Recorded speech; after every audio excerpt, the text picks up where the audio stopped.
ഉച്ചഭാഗത്തിലൂടെ വരുന്ന ഒരു എൻട്രൻസ് ഒരുപാട് സൗഭാഗ്യത്തെ നമ്മുടെ വീട്ടിലേക്കും നമ്മുടെ ജീവിതത്തിലേക്കും കൊണ്ടുവരുമെന്നാണ് വാസ്തുവിൽ പറയുന്നത്. വടക്ക് ദർശനമായ ഒരു വീടിനെ സംബന്ധിച്ചിടത്തോളം വടക്ക് പടിഞ്ഞാറ് നിന്നും വടക്ക് കിഴക്ക് വരെയുള്ള ലെന്ത് എടുത്തിട്ട് അതിന്റെ പകുതിയിൽ നിന്നും വടക്ക് കിഴക്കിലേക്കുള്ള സ്ഥാനത്ത് നമുക്ക് ഗേറ്റ് പണിയാവുന്നതാണ്. അപ്പോൾ അങ്ങനെ ചെയ്യുന്ന ഒരു ഗേറ്റിനെ സംബന്ധിച്ചിടത്തോളം അവിടെ നിന്ന് വണ്ടി കയറി വരുമ്പോൾ നേരെ ഓപ്പോസിറ്റ് കിണറോ ഒരു കുഴിയോ വരാൻ പാടില്ല. കിഴക്ക് ദർശനമുള്ള വീടാണെന്നുണ്ടെങ്കിൽ വടക്ക് കിഴക്ക് നിന്നും തെക്ക് കിഴക്ക് വരെയുള്ള ലെന്ത് എടുക്കുക.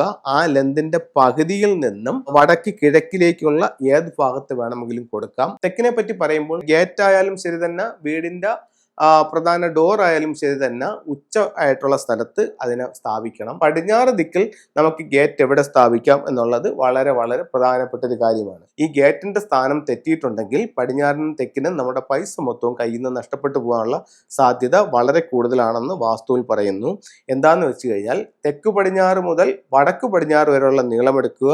അതിന്റെ പകുതിയിൽ നിന്നും അതിന്റെ പകുതി പടിഞ്ഞാറിൽ നിന്നും വടക്ക് പടിഞ്ഞാറ് ഭാഗത്തേക്ക് നമുക്ക് ഗേറ്റ് പണിയാം. അപ്പൊ ഇത്തരത്തിലാണോ നിങ്ങളുടെ ഗേറ്റിന്റെയും നിങ്ങളുടെ വീടിന്റെയും സ്ഥാനമെന്ന് നോക്കുക. അതല്ല തെറ്റാണെന്ന് കണ്ടു കഴിഞ്ഞാൽ ഉടനെ പൊളിച്ചു പണിയാൻ നിൽക്കേണ്ട. നല്ലൊരു ഫെങ്ഷി കൺസൾട്ടന്റിനെ കാണിച്ചുകൊണ്ട് അവരുടെ നിർദ്ദേശപ്രകാരം നിങ്ങൾക്ക് വേണ്ടുന്ന തീരുമാനങ്ങൾ എടുക്കാവുന്നതാണ്.